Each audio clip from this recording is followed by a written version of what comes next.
Olá, o Live Entrevista hoje conversa com Mano Costa, jornalista, radialista e diretor executivo do portal News Paraíba. Vamos conhecer um pouquinho de sua história de vida, suas posições políticas e seu trabalho como jornalista.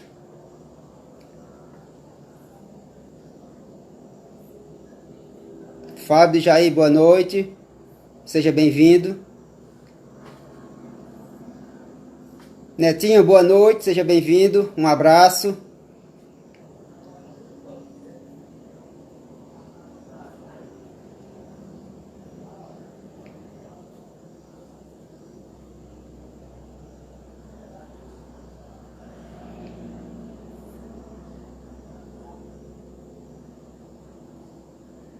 Hoje nossa conversa é com o jornalista Mano Costa.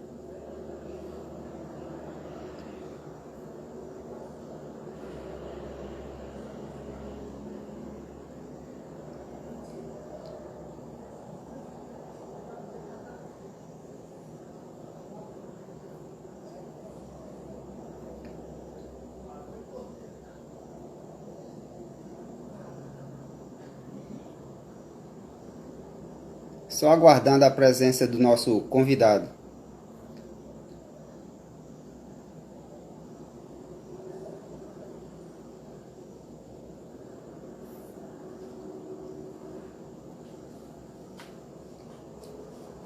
Lembrando que amanhã estarei no programa de Frente com Coxinha. Eu e o analista político Indrius Felipe estaremos fazendo uma live no programa de Frente com Coxinha. Será uma inovação aqui do programa do Coxinha, onde teremos a participação tripla. Será uma boa conversa sobre política, sobre bastidores. Será uma excelente conversa.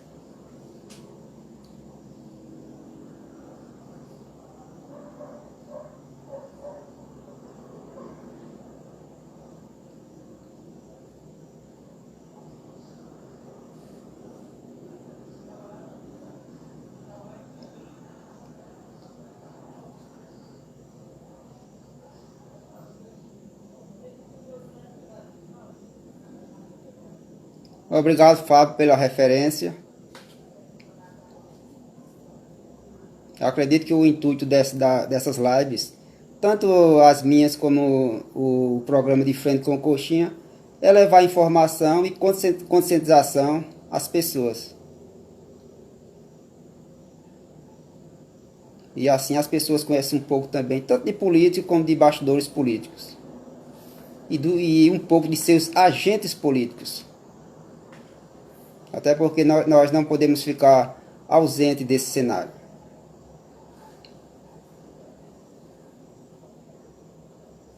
Estamos só aguardando a presença do nosso convidado, o jornalista Mano Costa.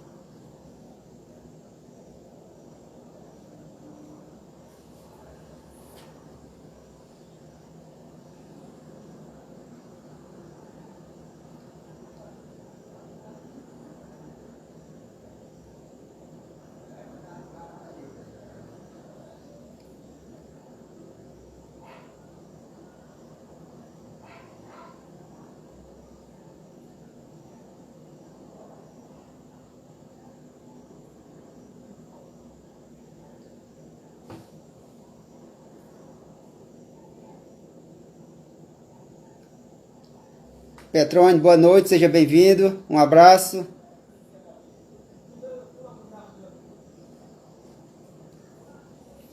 Petrônio é o mago do marketing político aqui na região.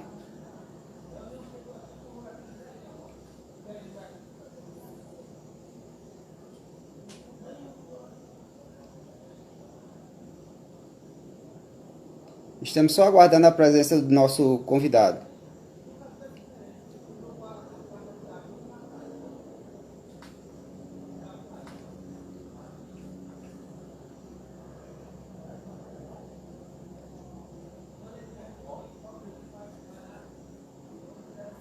E os agentes políticos já começaram a se movimentar aqui em Santa Rita.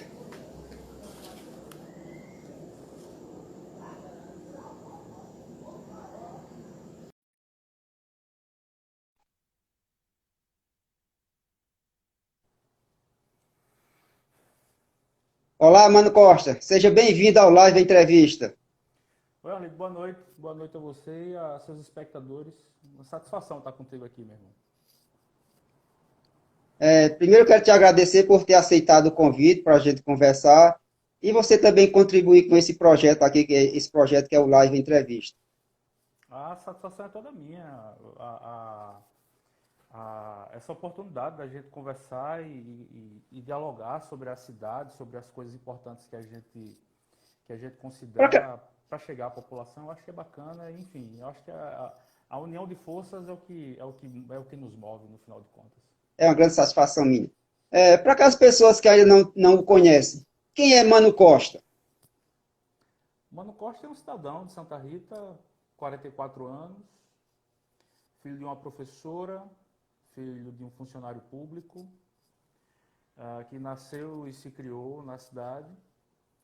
Ah, Começou no rádio por volta de 1999, fez o curso técnico da Funetec, depois fez a faculdade de rádio e televisão na Universidade Federal. Precisou se afastar por alguns anos por conta de um problema de saúde, do mercado, da profissão, enfim. E depois de superados alguns problemas de saúde, a tentativa de recomeço, de voltar, né? E aí a gente segue com a caminhada, a gente segue tentando fazer o nosso melhor nas missões que nos são dadas. Germano Costa, na verdade, é um sonhador de olhos abertos, que tenta enxergar o mundo ao seu redor de alguma forma, porque sonhar só por sonhar, a gente sabe que a gente sonha até dormindo. Mas é bom a gente se manter bem acordado para a gente poder ter a força e a percepção de buscar aquilo que a gente quer. Na verdade, não existe zona de conforto. A busca é contínua. Então, quanto mais sonhos, quanto mais realizações, mais a gente quer. E o mais importante de tudo, Arlindo, eu acho que a gente procurar ser feliz também, amar a família e se cuidar, principalmente nesse momento que a gente vive. Ô, mano, seu microfone está um pouco baixo. Teria como você melhorar, por favor? Deixa eu ver aqui. Eu estou te ouvindo bem. Tá legal agora? Agora melhorou bastante. Pronto. Era aqui no celular. Mano, o que levou você primeiro para o rádio e depois para o jornalismo? Algo motivou? Eu trabalhava desde os 15 anos, eu conheço a família Maroja. Já se vão quase 30 anos, eu estou com 44. E nessa lida diária que eu tive com essas pessoas que eu tenho no meu coração de verdade, porque a relação é muito familiar, de muitos anos. Na época, então primeira-dama Stefânia Maroja, até antes de Maroja voltar ao poder, Stefânia foi eleita em 94. Maroja só voltou à prefeitura em 96. Então, quando ela se elegeu, eu fui trabalhar com ela no gabinete dela na Assembleia. E passamos os primeiros 4 anos, até 98, quando ela foi reeleita, a Raquel, a filha com quem eu sou muito ligado, acabou me trazendo nessa segunda fase do trabalho da mãe. Eu vim para Santa Rita, eu vim trabalhar na rádio. Ela precisava de uma pessoa para cuidar da parte administrativa da rádio, das burocracias diversas, enfim. E eu comecei trabalhando na rádio 100.5, no setor administrativo, depois no financeiro, depois ocupei a discoteca da rádio e comecei a adentrar o estúdio. Na época tínhamos na rádio um time maravilhoso, tínhamos Eduardo Carvalho, Luiz Vieira, os irmãos gêmeos Marcelo e Marcílio Moura. Na verdade foram as pessoas que me incentivaram a parte técnica, a parte profissional do rádio, foram essas pessoas. Paiva também, José Paiva, enfim, um grupo de pessoas. E eu fui tomando gosto por aquilo. Então eu comecei a operar. Depois eu comecei a dar aquele alô no microfone, muito bem envergonhado, e fui me afeiçoando ao ambiente de estúdio.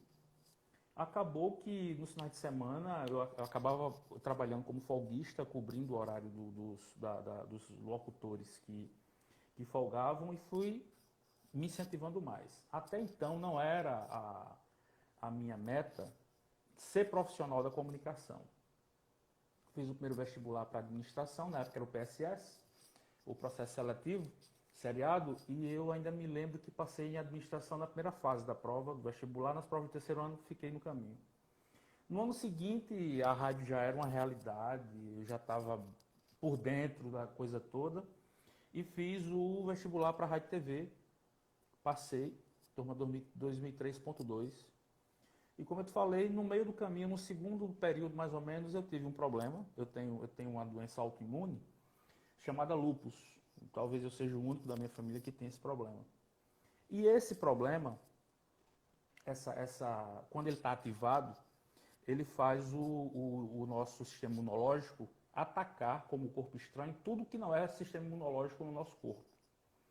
E, estatisticamente, os órgãos mais afetados pelo lúpus são os rins. Foi o que aconteceu comigo. Eu sofri uma inflamação nos rins causada pelo lúpus e tive paralisia total dos rins. E aí se foram quase 6 anos de luta. Entre hospitais, hemodiálise, enfim, foi uma luta de anos. Que eu nem achava, apesar de muito tranquilo sempre, você chega um momento que você acha que você não vai sair daquilo, porque era uma ladeira abaixo. Em 2009, ano que inclusive perdi a minha avó, ela faleceu em setembro, em novembro eu transplantei. E aí um tempo de recuperação, de adaptação do novo órgão, mais algum tempo fora ainda do trabalho, até que fui voltando aos poucos, voltei para a universidade e comecei a exercer trabalhos. Enfim, escrever ainda não era uma realidade também. Escrever veio depois. E aí vieram a Rádio Miramar, com o nosso saudoso Bernardo Filho, fui produtor dele. Trabalhei também na Rádio Sanhauá, coordenador de rádio jornalismo da rádio. Trabalhei como secretário de comunicação em Santa Rita. Trabalhei na assessoria do ex-prefeito Inaldinho na cidade de Patos. Deixa eu ver onde mais. Os trabalhos vieram aparecendo. E novos aprendizados você vai adquirindo. Novos fazeres, eu diria. Foi quando eu comecei a escrever também.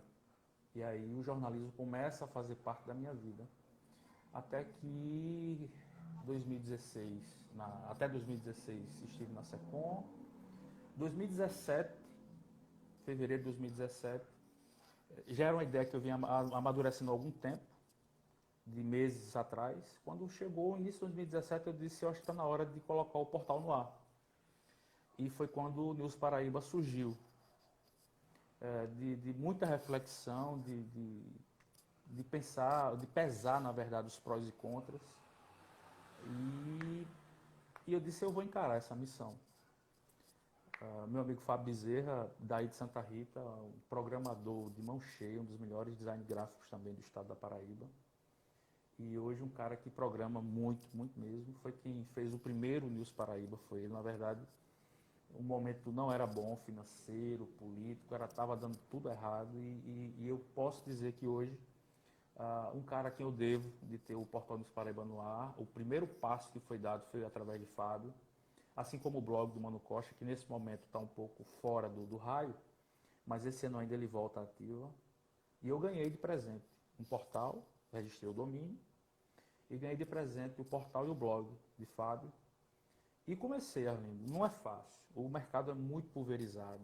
Tem muita gente que não é do ramo, infelizmente, que se aventura no jornalismo. Principalmente no jornalismo eletrônico, porque enxerga a internet como uma terra sem lei, que não é uma terra sem lei. Felizmente, né? Só que aí a gente vê a coisa muito invadida. Eu sei que as pessoas precisam trabalhar, eu sei que as pessoas precisam ganhar seu pão de cada dia, mas parece que o jornalismo eletrônico foi meio que uma saída de última hora para algumas pessoas, quando o jornalismo é uma ferramenta tão importante, tem tem uma função social tão importante o jornalismo, né? Não só de informar, mas de revelar tanta coisa para as pessoas, enfim. E de lá para cá a estrada é longa, lá foram 4 anos, e lidar com a classe política não é fácil, porque o que as pessoas consomem são 2 áreas, mais consomem, policial e política. Policial, apesar de bem saturado, nunca foi muito minha praia, porque a gente vê que as pessoas meio que perderam o limite na área policial, algumas pessoas, claro, nunca generalizando de forma alguma, mas aquela cultura do sangue escorrer na tela do celular não é muito minha praia não, sabe? Apesar disso dar uma audiência grande. E acabou que a política, assim, que era a minha praia, e eu comecei a abordar certos temas. Você contraria interesses, naturalmente, até porque o jornalismo não nasceu para agradar 100% das pessoas. E você vai cumprindo com o seu papel. Coragem nunca me faltou, na verdade. Isso aí está bem provado. E nessa estrada curta, apesar de curta, 4 anos, o dia a dia a torna longa. Olhando de fora assim, ela não é tanto, porque tem tanta gente há mais tempo na estrada. Mas alguns trabalhos marcaram muito Nilson Paraíba, na cidade de Santa Rita, na Paraíba como um todo. Algumas denúncias que nós somos pioneiros. Primeira denúncia de superfaturamento de lixo em Santa Rita fomos nós que fizemos. A cobertura da Operação Natal Luz, estávamos lá em loco junto com o GAECO cobrindo aquela operação e tantas outras. E o rádio sempre esteve ali. Como foi o precursor de tudo, o rádio, você quando experimenta do rádio, você é radialista o resto da vida, não adianta. Você ama o rádio, muito mais do que qualquer outra coisa. E sempre ficou aquela coisa, aquela pendência, eu preciso terminar minha missão no rádio.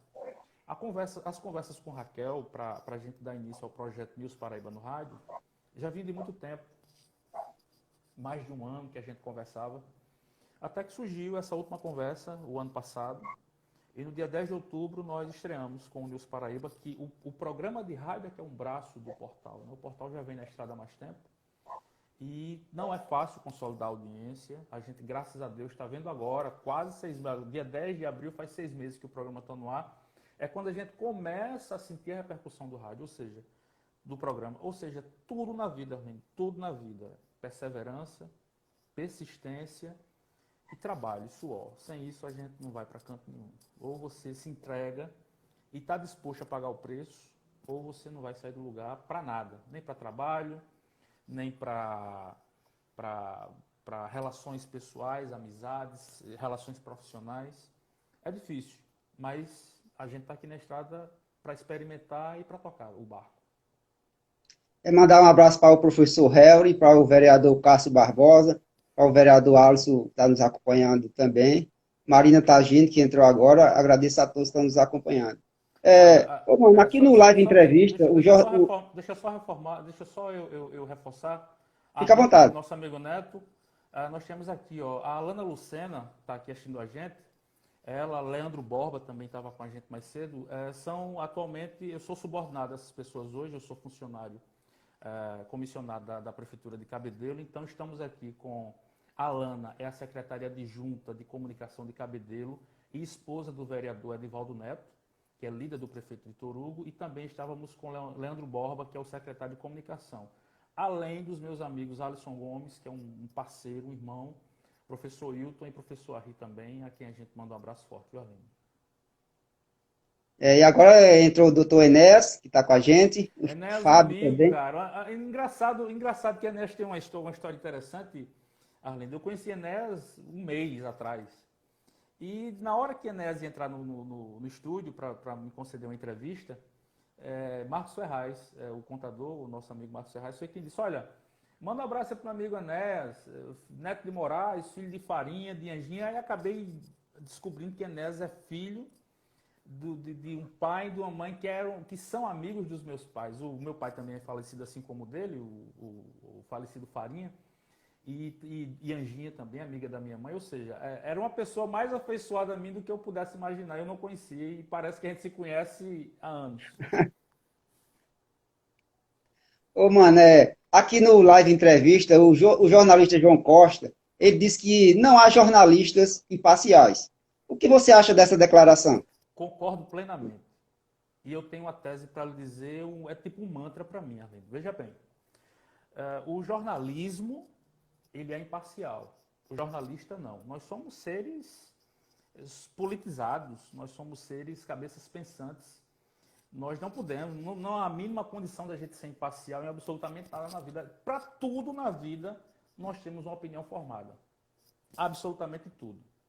Nós, comunicadores e formadores de opinião, que nós não podemos é nos utilizarmos dessa opinião que nós temos para ludibriar ou enganar o nosso espectador, o nosso ouvinte. Você pode ter toda a sua parcialidade, toda a sua opinião sobre qualquer coisa, contanto que você deixe claro isso para quem está lhe ouvindo ou lhe assistindo e não use isso de forma a influenciar negativamente as pessoas. Você, antes de qualquer coisa, você precisa ser honesto com as pessoas. Olha, eu não gosto de chocolate. Por que eu não gosto de chocolate? Porque chocolate engorda. Eu vou dizer por que chocolate engorda e quem está me ouvindo tire sua conclusão, se vai comer chocolate ou não. Você entende o que eu quero dizer? Nós temos toda a condição do mundo e temos a nossa opinião formada sobre tudo. O que eu não posso é fazer da minha opinião, usá-la de má fé para enganar e ludibriar quem está me ouvindo ou quem está me assistindo. Isso aí eu acho que é o pecado. Deixe quem está lhe assistindo e lhe ouvindo saber o que você pensa, literalmente, deixe essa pessoa tirar a conclusão dela a partir do que você disse. E aí é com o ouvinte, que é ser pensante igual a gente também. Mandar um abraço para o Índrios, analista político. Índrios, acaba bom. Amanhã nós estaremos fazendo uma live no De Frente com Coxinha. Eu estou sabendo e eu vou assistir. Haverá uma inovação, como sempre, Coxinha inovando, e haverá uma inovação. Faremos uma live com 3 pessoas. Então será a nova atualização do Instagram, ela permite até 4 pessoas simultâneas a partir de agora. Então faremos essa amanhã, estaremos fazendo. Eu vou assistir. E Índrios é conhecedor profundamente aqui da política, conhece muito de política, é colunista do blog, do canal Leigo Politizado, então é uma figura, e também faz parte aqui do Live Entrevista. Quando eu preciso dele, ele está sempre à disposição para a gente conversar sobre política, sobre outros temas aqui. Bacana. Mano, é difícil ter posições independentes numa cidade como Santa Rita, onde muitas pessoas dependem do assistencialismo político. Eu ia tocar exatamente nisso, Arlindo. Veja bem, não é difícil. Basta você querer. O problema é que você precisa criar meios para não depender dessas pessoas. Graças a Deus, muito modestamente falando, até porque eu estudei para isso, e aí você como é professor, sou filho de uma professora, você tem mais que valorizar o seu saber, porque você estudou para saber o que você sabe. Então, apesar de que não sabemos tudo, nós somos eternos absorvedores de conhecimento. Todo dia tem uma coisa nova para a gente conhecer. Mas para aquilo que a gente se dispõe a fazer, é preciso que a gente também dê um tiquinho de cartaz para o que a gente faz. Graças a Deus, alguns processos que eu vivi, a gente precisa passar pelos processos, isso é importante, tudo na vida é processo. E quem nos dera que as pessoas não pulassem etapas, todas elas passassem pelos processos que a vida lhes propõe, para que a maturidade viesse junto com o saber, a experiência, viesse tudo ligadinho. Mas a gente é teimoso demais, todos nós somos muito cabeça dura em relação a isso. Então, graças a Deus, os processos que eu vivi me serviram para filtrar, para saber quem era quem. Há um tempo atrás, uns anos atrás, os tapinhas nas costas, não é que eu tive algo, não. É que as situações me levaram a isso. Muito tapinha nas costas, muito, olha, sua barba está muito bonita, olha como você está cheiroso. Festa de aniversário de pessoas que você mal convivia e as pessoas de repente lembravam do teu aniversário. Há situações, há circunstâncias, conjunturas que te levam a isso. Você passa a ser o popstar.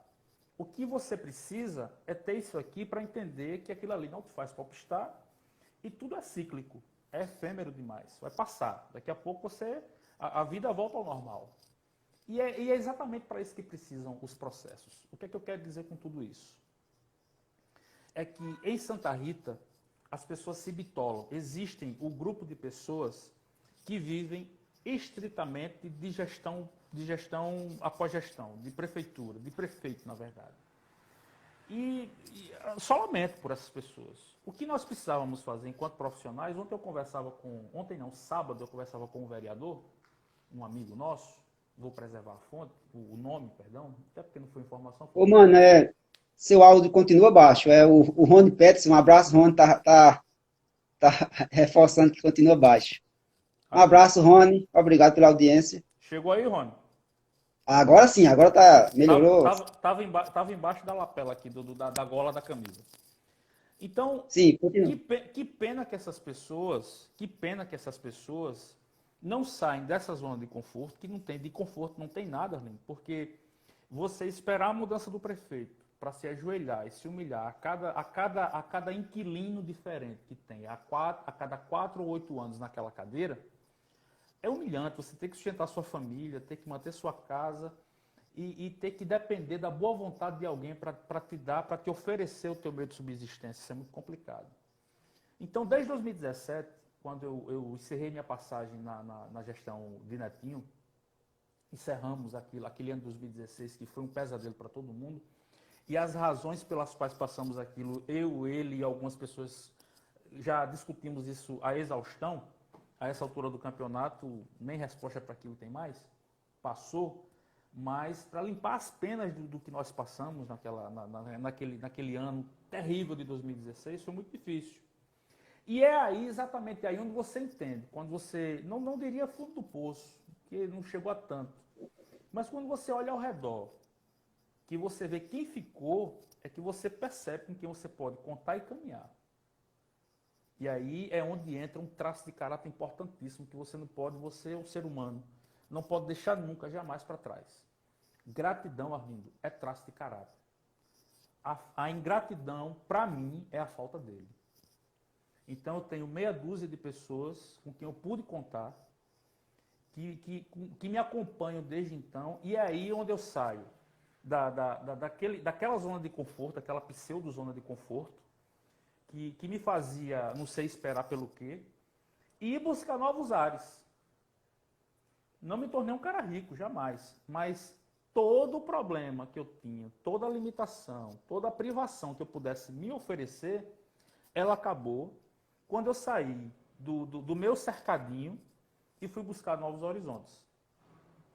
Aí vieram as oportunidades em Patos, veio o Cabedelo, veio a Câmara de Santa Rita, ainda em Santa Rita, depois veio a Câmara de Bahia, veio a Prefeitura de Bahia, veio muita coisa, e com isso o crescimento do Nils Paraíba. O Nils Paraíba começa a dialogar com as pessoas, começa a chegar na mente das pessoas, começa a se fazer entender pelas pessoas, e o Nils Paraíba, sinceramente, Arlindo, pode-se acabar tudo, menos o Nils Paraíba, porque hoje o Nils Paraíba é o centro, é onde, independente de prefeitura, de governo, de pessoas, de agentes políticos, o Nils Paraíba tem os amigos dele, que nunca o abandonaram, tem o público dele, e hoje eu digo a você que eu posso ficar sem qualquer coisa, menos sem o Nils Paraíba. Mano, o Whindersson está perguntando por que a comunicação institucional de Santa Rita é tão pouco transparente. Nesse momento, até 2000, Índrios, até 2020, eu não sou amigo, né, de Genilson, o ex-secretário, mas tenho lá minhas restrições a ele, porque eu não o via com uma atitude tão republicana e respeitosa para com a cidade. Isso é uma coisa que é uma opinião minha, enfim, não tenho que discutir com ele. Mas nesse momento, eu diria que muito mais, Índrios, e quem nos assiste, Arlindo, nesse momento, muito mais pela gestão da prefeitura do que propriamente pelo secretário. Eu evito até comentar sobre o secretário para não se perceber, porque tudo na cabeça do atual prefeito de Santa Rita vira paranoia, vira teoria da conspiração. E ele tem um profissional, hoje Santa Rita tem um secretário de comunicação, que é um profissional de primeira grandeza, chama-se Cosnes Lira, que é um ser humano, além de profissional, um ser humano assim, como poucos. Se Cosnes, e aí eu lhe digo porque é um profissional falando de outro, que tem consciência do que está falando e de quem está falando. Se hoje, Índrios, a comunicação de Santa Rita não funciona, ou ela tem problemas, ou não funciona como deveria, muito mais pelas limitações que impõem ao secretário do que propriamente pelo profissional. Se Panta der liberdade, condições, estrutura a Cosnes para ele trabalhar, tenho certeza que Santa Rita, que esse secretário marca história em Santa Rita. O problema é a personalização da comunicação, você vê muito mais a figura do prefeito sendo cultuado do que da própria gestão. Você vê problemas como o da saúde de Santa Rita, a ineficiência da vacinação em Santa Rita, obras que servem só para maquiar a verdadeira situação, e você não vê saída. Porque, inclusive, a classe política emburreceu em 2020, diluiu todos os votos que podiam ser aglutinados em uma única candidatura de oposição para polarizar com esse mesmo prefeito, e a gente pode dizer que Panta teve uma reeleição garantida muito mais pela conjuntura política que se apresentou no pleito do que propriamente pela popularidade dele. Ô, mano, você como jornalista foi um dos presentes na Operação Natal Luz. A operação que prendeu vários vereadores aqui em Santa Rita. Você foi ameaçado depois? Fui, fui. Foi assim, a operação ocorreu na madrugada da terça. Vou explicar bem direitinho, vou tentar ser breve. A operação foi deflagrada na terça de madrugada, 1h pouca da manhã. Na segunda, de 8 horas da noite, eu já sabia que ia ter a operação. É assim, o Arlindo e quem nos assiste. Dr. Teruel, à frente da operação na época, assim como o procedimento do GAECO, enfim, não existe informação. Eu fiquei sabendo que haveria uma operação do GAECO, eu tinha uma informação naquela primeira vez que eu recebi informação sobre uma operação do GAECO naquele momento, e que eles sairiam da central de polícia por volta de meia-noite. E eu fui pastorar o GAECO na porta da central de polícia. Eu e uma amiga minha jornalista, minha amiga Edilane Ferreira, do portal Paraíba Já. Eu tenho uma moto, peguei a Edilane, botei na garupa da moto, nós fomos. Chegamos lá, depois de quase uma hora que estávamos lá na central de flagrantes, vimos a movimentação pela frente. Até que arrodeei na frente, pela guarita da frente, você não entra depois que fecha, só que lá ao fundo a movimentação toda. Nós pedimos para falar, nos identificamos, pedimos para falar com o Dr. Teruel, ele nos autorizou a ir até lá. Chegamos lá, conversamos, ele um pouco, fiquei com a moto mais afastada de onde eles estavam, porque parecia aqueles filmes americanos, colete, encaixando pente de fuzil, sabe, ajustando as armas, amarrando o coturno, um negócio assim de outro mundo, que você não vê todo dia. Aquelas caminhonetes pretas, eles se arrumando para sair. O Dr. Teruel disse, olha, segura aí que a gente conversa já. Até que chegou o carro da Cabo Branco. Então éramos eu, Edilane Ferreira e Herbert Araújo da Cabo Branco. E mais ninguém. Depois, meia hora depois, eles arrumados, entraram nos carros. O Dr. Teruel estava no carro rapaziano. Ele parou do lado da moto e só disse isso, Arlindo. Posto da PRF de Mata Redonda. Estamos indo para lá agora. Veja que na hora de sair eu ainda não sabia do que se tratava. Aí, simbora, BR. 101, sentido Recife. Quando chegou no posto de Mata Redonda, um posto da PRF que estava sendo reformado, só estava iluminado, não tinha ninguém. Paramos, eles prontamente, um carro da PRF já estava sabendo, arrodeou no sentido Alhandra João Pessoa, ele ficou meio enviesado, ele fechou uma das mãos com uma blitz, montando uma blitz. E parei a moto, guardei o capacete e tal, alinhei o celular, tudinho. Pronto, doutor, estamos aqui. Ele disse... deu o goto na hora. Já à noite, madrugada, ele disse... Ele já com a lista dos carros, quem vinha em cada carro, porque os agentes estavam apaisando lá no aeroporto dos Guararapes, vendo quando eles desciam e para onde eles estavam entrando. Então, por exemplo, Anésio está numa Hilux prata. Ivonete e Rosa do Vaqueiro estão numa picape estrada, vermelha. E assim foi. Gente, tá vindo aí, quem saiu primeiro foi a estrada. Então, estrada vermelha. Aí ele reuniu os 3 jornalistas e disse, olha, gente, nós vamos... Estamos esperando os vereadores de Santa Rita chegar de Gramado. Eu disse, de onde? Os vereadores de Santa Rita, vamos prender todo mundo em flagrante hoje. Eu disse, não. Eu disse, pronto, a gente não sabe, pode ser que eles se entreguem, pode ser que haja tiroteio. Se protejam na mureta, no guarda-reio. Tá bom. Mas, Arlindo, quando começou a chegar, que se protegeu o quê, Arlindo? A gente pulava assim em cima dos cavalos. Foi, um por um. A gente saiu filmando, um por um. E aí acabou o procedimento já quase de manhã e leva todo mundo para a central. Foi aquele tumulto, aquele inferno todo, né? E os caras com raiva de mim porque eles olhavam e a única cara conhecida que tinha era a minha.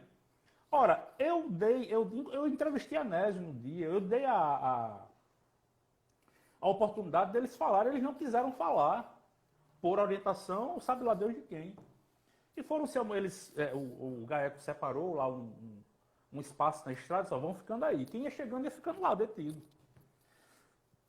No dia seguinte, foi a audiência de custódia, na quarta-feira. Eles dormiram ainda na central. No outro dia, essas audiências começaram de 3 da tarde e acabaram 2 da manhã. Quando acabou que a doutora Maria dos Remédios liberou todo mundo, noticiamos, fui pegar a moto no estacionamento do fórum. Havia uma torcida organizada desde 1 hora da tarde. Você conhece o Fórum de Santa Rita? Pelo lado de fora da guarita, ali à noite tem uma penumbra. Não tem claridade, não tem iluminação ali. Então, as pessoas ficaram até acabar, ou seja, quase 12 horas seguidas elas ficaram lá em pé e gritavam o nome deles, batiam palma, gritavam o dia inteiro aquela algazarra. E quando eu tentei dar partida na moto, o motor frio, bem gelado lá em cima, eu olhava assim, só aquelas cabeças assim, sabe? Não dava pra ver cara, não dava pra ver nada, e começaram a gritar.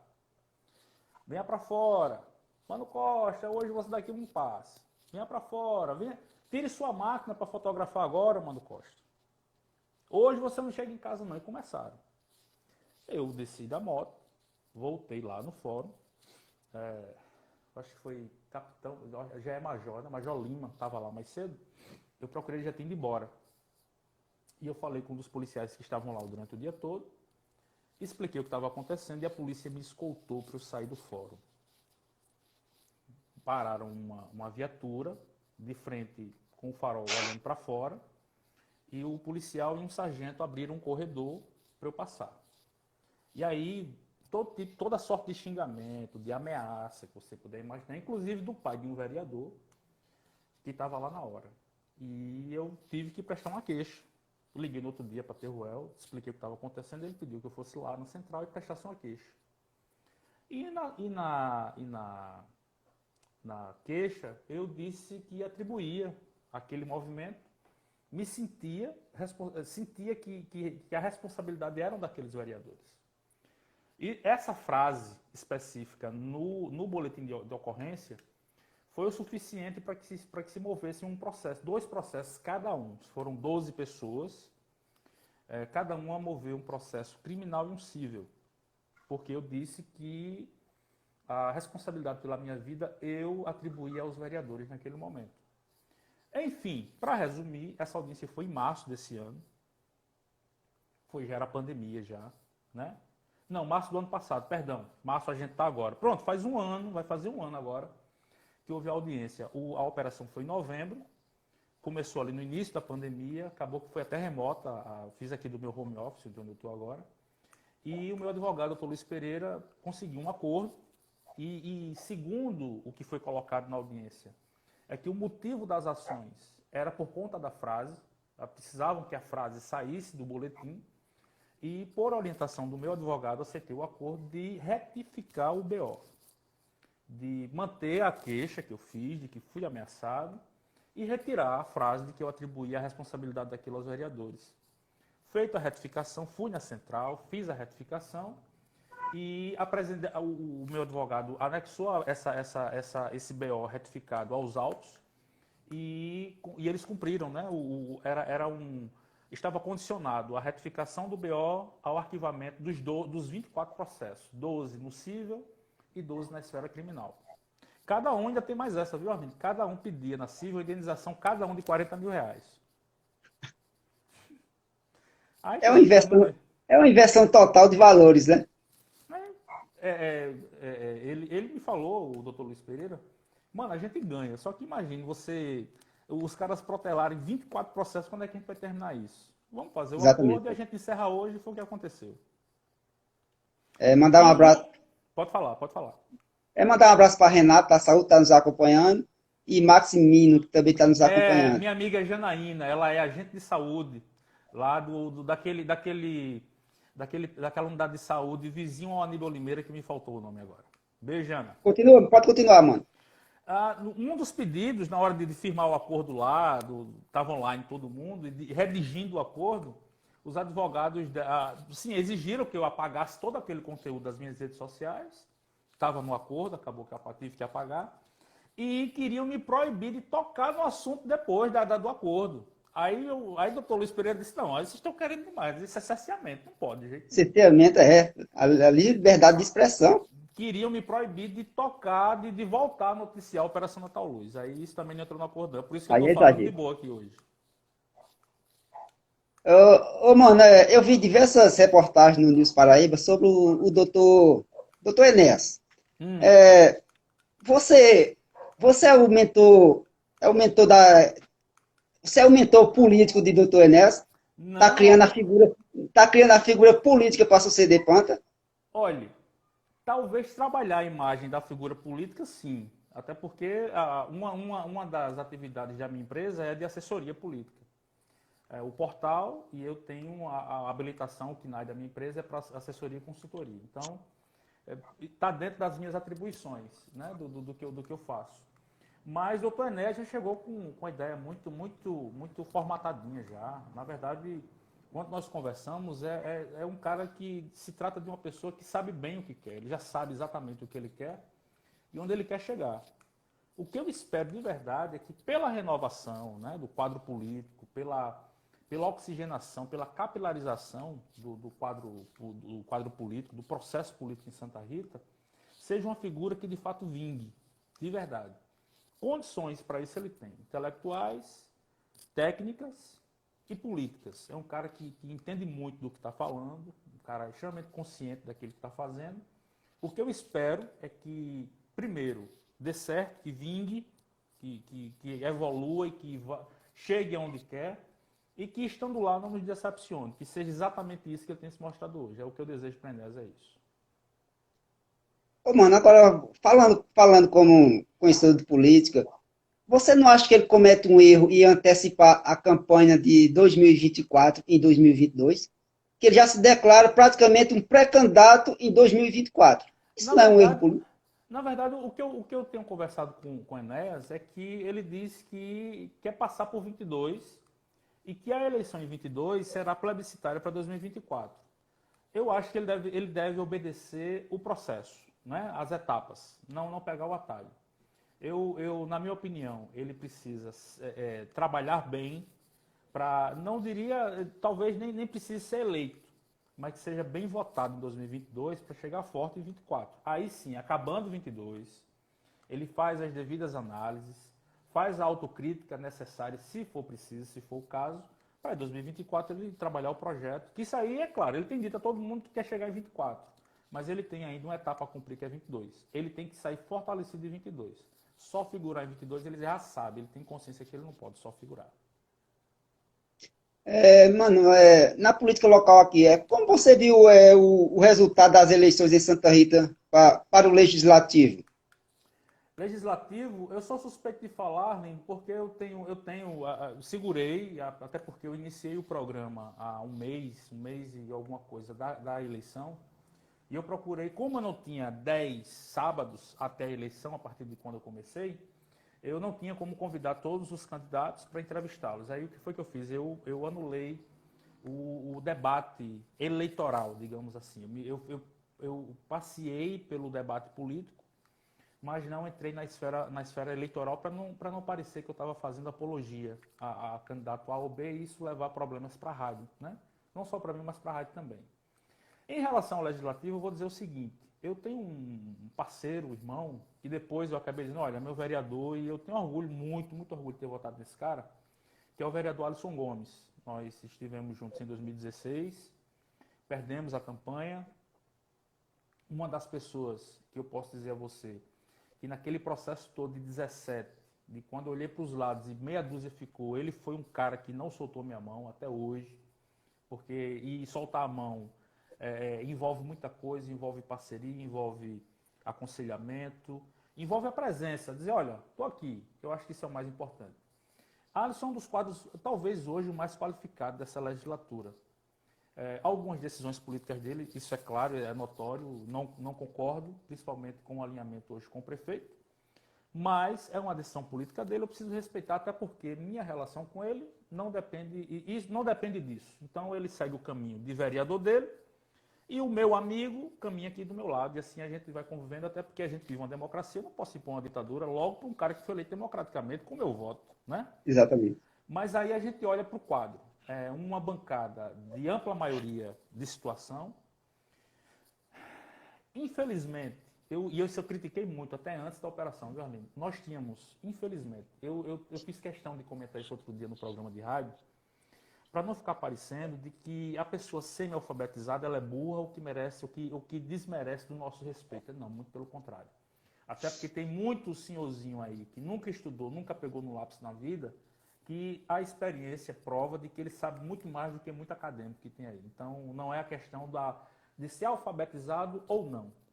Mas Santa Rita elegeu um bando de incompetentes na legislatura passada. Arlindo, pelo amor de Deus, uma Câmara da terceira maior cidade da Paraíba, com Rosa do Vaqueiro, um Galego da Boa Vista, com Diocélio, com Gilsbar, com Sérgio Confecção, com João Grandão. Meu irmão, isso eu estou só citando, porque eu estou até esquecido de todo mundo aqui, velho, de outras figuras. Era muito pobre intelectualmente. Muito, muito. Tanto é que você viu o desastre que foi. Mas muito. Arlindo, você pegar uma pessoa que não tem, que não viveu o que deveria ter vivido, que não tem o que deveria ter tido, e veja que alguns até têm algumas posses. Você bitola intelectualmente essas pessoas. Foi exatamente o que Panta fez. Panta pegou meia dúzia de analfabetos que tinha naquele plenário, botou no bolso e carregou os 4 anos e a cidade terminou no que a gente está vendo. O Código Tributário foi um absurdo. A burocratização da abertura de empresa em Santa Rita, eu sou a prova disso. Depois o PL 64/2017, que eu nem sei o número da lei que ela se transformou, foi aprovado debaixo de uma confusão. Você não faz ideia. Existe uma história hoje, desde então, você abrir qualquer coisa em Santa Rita, você para legalizar, ter um alvará do imóvel onde você quer abrir sua empresa, precisa de uma declaração de inteiro teor. Eu abri na junta estadual o meu CNPJ em julho de 2017, ele saiu com 48 horas. E aí, amanhã, a gente precisa tirar um inteiro teor da casa, a minha casa, na rua Epitácio Pessoa, nossa casa, onde eu vivi a minha vida inteira. E minha mãe foi ao cartório, ali na Siqueira Campos, protocolou, e eles ficaram de procurar, ela deu os dados todos, ficaram de procurar a escritura da casa no arquivo deles, para, de acordo com o que eles tinham lá, dar essa declaração. Além disso, era julho. Quando chegou dezembro, eu olhei para os lados, voltei lá 3 vezes, não tive resposta. A primeira vara no Fórum de Santa Rita, que é a vara que interveio no cartório, recorri à primeira vara, que ligou para o cartório determinando me entregar essa certidão, para eu poder dar entrada nos papéis na prefeitura, para ter meu alvará e minha inscrição, para poder começar a trabalhar, ter direito à nota fiscal e tudo mais. Além disso, isso era dezembro de 2017, nós estamos em março de 2021, essa certidão de inteiro teor nunca saiu. Você vê um dos problemas, a ponta do iceberg do que passa hoje, por exemplo, quem quer empreender e contribuir com Santa Rita. Então, você vê o tamanho, isso é só uma das aberrações que aconteceram naquela Câmara. Hoje, eu vejo quadros qualificados, apesar de comprometidos com o prefeito, politicamente falando, mas eu vejo luz no fim do túnel no sentido de que, apesar do alinhamento político, nós hoje temos pessoas capacitadas, não todas, infelizmente ainda há alguns representantes, eu citaria 2 ou 3 representantes daqueles que saíram na legislatura passada, mas nós temos um quantitativo bacana de pessoas mentes pensantes, politizadas, pessoas preparadas, eu incluo tranquilamente o meu vereador nisso, em quem eu votei, e outros mais. No último caso, aquilo que vai nos... E isso é uma opinião minha, com a confiança que eu tenho, pelo menos. Eu preciso confiar, a gente precisa ter esperança, a gente não pode ser cético 100% do tempo. que eu acredito que no último instante daquilo que vai nos prejudicar, vai chegar naquele canto da parede sabe, para não só simplesmente agradar o prefeito, alguém vai levantar a voz e dizer, não, peraí, isso aqui não pode ser assim, vai ser assado. Eu confio muito nisso. Coisa que você não podia esperar na legislatura passada, exatamente porque essas pessoas estavam o quê?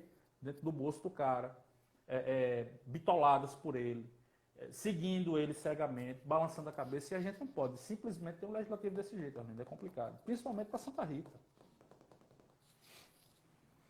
Mandar um abraço para Luciano Coxinha, que está nos acompanhando, entrou agora na live nos acompanhando. E lembrando que amanhã nós teremos uma live, eu, Luciano e o Índrios. Amanhã o bicho pega.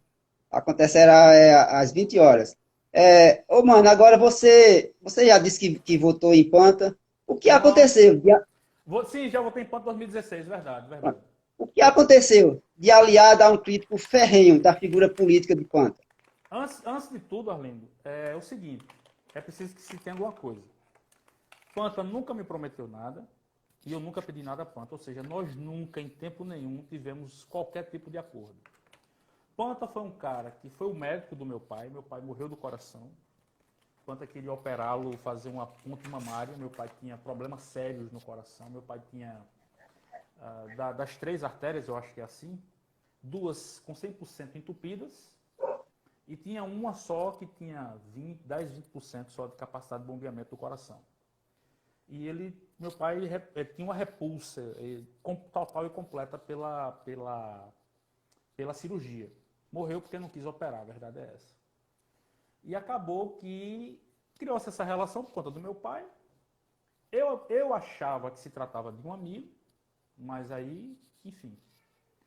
Passou, o pai morreu em 2013, chegou a eleição em 2016, Netinho acabou que declinou da disputa e orientou o grupo a votar em Emerson. Só que antes dessa orientação, eu fui a primeira pessoa que saiu da reunião, onde ele havia avisado, informado que não era candidato. Eu fui a primeira pessoa que tomou a iniciativa e saiu de lá direto para a convenção de Emerson, a convite dele. Fui convidado pessoalmente por ele para estar na convenção. E saí dessa convenção, como é que eu posso dizer? Flagelado pela oposição de Netinho, a oposição que ele tinha na época, e pelo grupo de Panta. E eu não me toquei que já naquele momento da convenção, eu não vi uma palavra dele, já que eu estive lá a convite dele, eu não vi uma só palavra dele em minha defesa. E eram as pessoas que o seguiam na época.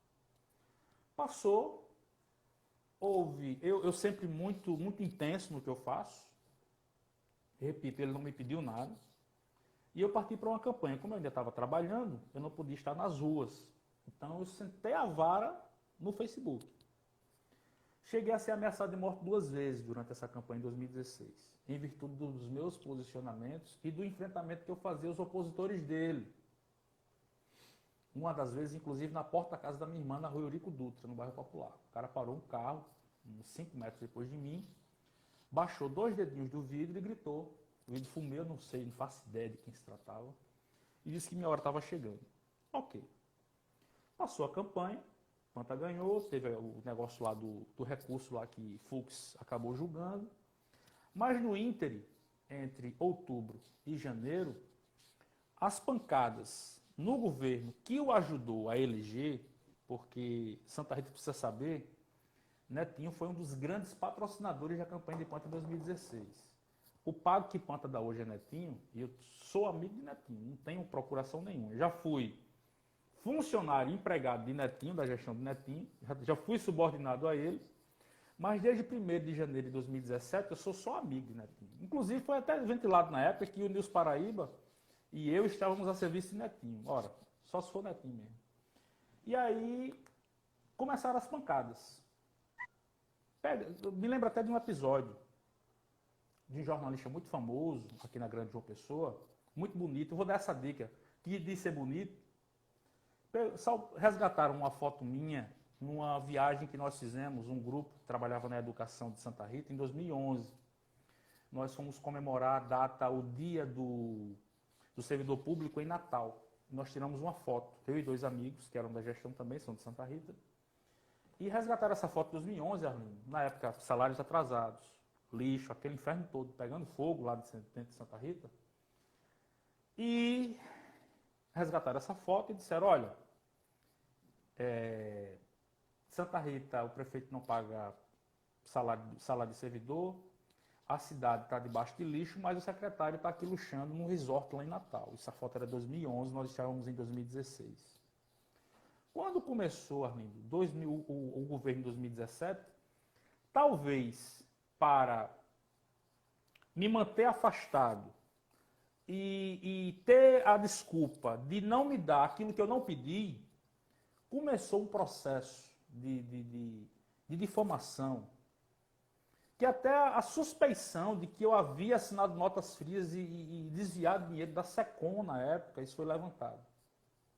De pessoas próximas à Panta. E eu dizia, gente, parem com isso, porque eu nem pedi cargo à Panta, nem pedi dinheiro a ele, nem ele me ofereceu nada. Ao contrário, vocês estão batendo num amigo, e as pessoas não me ouviram.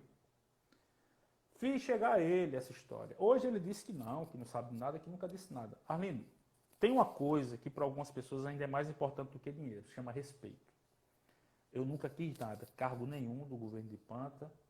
Lhe afirmo, também não faço isso de bandeira, não foi 1, nem 2, nem 3 vezes que eu recebi proposta de ir para o governo de Panta, nesses 4 anos, e principalmente na eleição passada. Recebi muitas propostas, não foram poucas. Ele vai dizer que não mandou nenhuma. Assim como ele não mandou para Major Neto, assim como ele não mandou para um bocado de gente. Para algumas pessoas, o respeito vale mais que dinheiro. Eu esperava, eu achava que Emerson Panta era meu amigo. Quando eu entendi qual era o pecado do bombo, eu disse, olha, eu fui forjado no fogo, eu fui forjado na dor, eu tenho meu corpo todo retalhado de cicatrizes, de cirurgias, de fístula de hemodiálise que eu fazia e perdia. Eu tenho um rim transplantado de uma mulher que eu nunca vi na vida, que está aqui funcionando há 11 anos. Eu sei as noites que eu passei acordado, com dor, sem dormir, com água aqui no pescoço, retendo líquido, 2 quilos por dia eu cheguei a reter, eu cheguei a ganhar. Eu disse, não é isso que vai me abater de jeito nenhum. E aí eu simplesmente me calei e comecei a fazer jornalismo em Santa Rita, que era talvez o que ele temesse. E eu me lembro bem, do lixo ao luxo, foi a primeira matéria que enfrentou Panta em Santa Rita no News Paraíba, em março de 2017, que revelava que de janeiro, com os carros da Enlu, que auxiliaram a prefeitura em janeiro de 2017 a fazer a limpeza da cidade, que não cobraram absolutamente nada, pelo menos foi o que ele disse, que Cartaz estava doando os carros da Enlu. De janeiro até a metade de do início de janeiro até a metade de março de 2020, Panta já tinha gasto, já tinha pago 2,5 milhões pela coleta de lixo. E aí começamos a perceber a presença dos carros da Servicol que tinham placas em nome da Planície, que é o famoso Fabinho envolvido em Lava Jato, denunciado por Léo Pinheiro, e comecei a desmistificar a ramificação da Servicol, comecei a desmantelar o negócio. Aí desagradei o rei, não estou nem aí para isso, e desde então a relação tem sido essa. Se isso satisfaz, insatisfaz, se ele tem raiva, se não tem, o que eu sugiro a ele é que, como cardiologista, ele tome um calmantezinho para não infartar, porque a estrada está na metade, ainda tem mais 4 anos para a gente discutir Santa Rita ainda. É o que eu posso fazer. E agora com o microfone de rádio, aí agora o negócio é para endoidar mesmo.